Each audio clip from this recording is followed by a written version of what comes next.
চলচ্চিত্র অভিনেতা মিশা সওদাগর, শহীদুজ্জামান সেলিম সহ তারকাদের অংশগ্রহণে অসহায়দের পাশে মানুষ। ধর্ম বর্ণের ঊর্ধ্বে মানুষই মানুষের বন্ধু, এই বিশ্বাসকে হৃদয়ে ধারণ করে বছরের পর বছর ধরে কাজ করছে মানুষ। মানবতার এই দীর্ঘ যাত্রায় তারা ছুঁয়েছে অসংখ্য কষ্টে থাকা মানুষের জীবন। সেই ধারাবাহিকতায় এবারও তারা সমাজের প্রান্তিক ও অসহায় মানুষদের পাশে দাঁড়িয়েছে। রাজধানীর বিভিন্ন স্থানে সম্প্রতি মানুষের উদ্যোগে অনুষ্ঠিত হয় নগদ অর্থ ও খাবার বিতরণ কার্যক্রম। মানুষের সম্মানিত সদস্য চলচ্চিত্র নির্মাতা এফআই মানিক ও ৯০ দশকের জনপ্রিয় অভিনেতা ফকিরা সহ সুবিধাবঞ্চিতদের হাতে নগদ অর্থ উপহার ও খাবার বিতরণ করা হয়। উল্লেখ্য, নির্মাতা মানিক ও অভিনেতা ফকিরা দীর্ঘদিন থেকে অসুস্থ। প্রতিটি সহায়তার বাক্সে ছিল ২,০০০ থেকে ২০,০০০ টাকা পর্যন্ত নগদ টাকা। টাকার বাক্স মোট ২৫ জনকে প্রদান করা সহ ২০০ জনকে উন্নত মানের খাবারও বিতরণ করা হয়। মানুষের উদ্যোক্তা রানা বর্তমান বলেন, শুরু থেকেই মানুষের পাশে থেকে আর্থিক সহযোগিতা দিয়ে আসছেন মানুষ ফাউন্ডেশনের সভাপতি সম্মানিত জনাব নাসির কাশেম।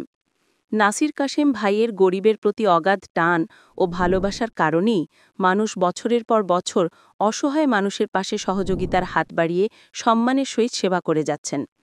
নগদ অর্থ প্রদান অনুষ্ঠানে উপস্থিত ছিলেন বাংলাদেশের জনপ্রিয় অভিনয় শিল্পী ও চলচ্চিত্র শিল্পী সমিতির সভাপতি মিশা সওদাগর, দাপুটে অভিনেতা, নির্মাতা ও ডিরেক্টর্স গিল্ডের সভাপতি শহীদুজ্জামান সেলিম, অ্যাক্টরস ইকুইটির কার্যনির্বাহী সদস্য সোহেলি শিলা, অভিনেতা নেয়ামাতুল্লাহ রিয়াজ, তাসনিম, তাজিন, মাহেলা শখ, জেবা আকান্দ, মোহাম্মদ রবিউল, সুজন সাহা, তুষার সহ অসংখ্য তারকা শিল্পী ও শিশু অভিনেতারা। অনুষ্ঠানটি সম্পন্ন হয় ৩ ধাপে। প্রথম ধাপে সকালে পল্টন, কাকরাইল, শাহবাগ ও মগবাজারে শুরু হয়ে দুপুরে বিএফডিসিতে দ্বিতীয় ধাপের কার্যক্রম চলে।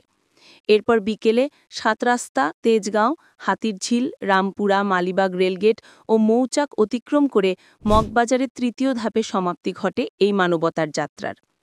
মানুষ ফাউন্ডেশনের সভাপতি নাসির কাশেম বলেন, মানবতার কাজ আসলে কোনো প্রচার নয়, এটি এক প্রকার দায়বদ্ধতা। আমরা চাই কেউ যেন কষ্টে একা না থাকে। মানুষ মানুষের জন্য, এই বাক্যটি যেন আমাদের প্রতিদিনের চর্চা হয়ে ওঠে। তারকাদের উপস্থিতি, অসহায়দের চোখে কৃতজ্ঞতার অশ্রু আর রাস্তা জুড়ে মানুষের উষ্ণতা, সব মিলিয়ে দিনটি পরিণত হয়েছিল এক নিঃস্বার্থ মানবিক উৎসবে। এই আয়োজনে যেন প্রমাণিত হলো, যতদিন মানুষ আছে, মানবতার আলো ততদিনই জ্বলবে।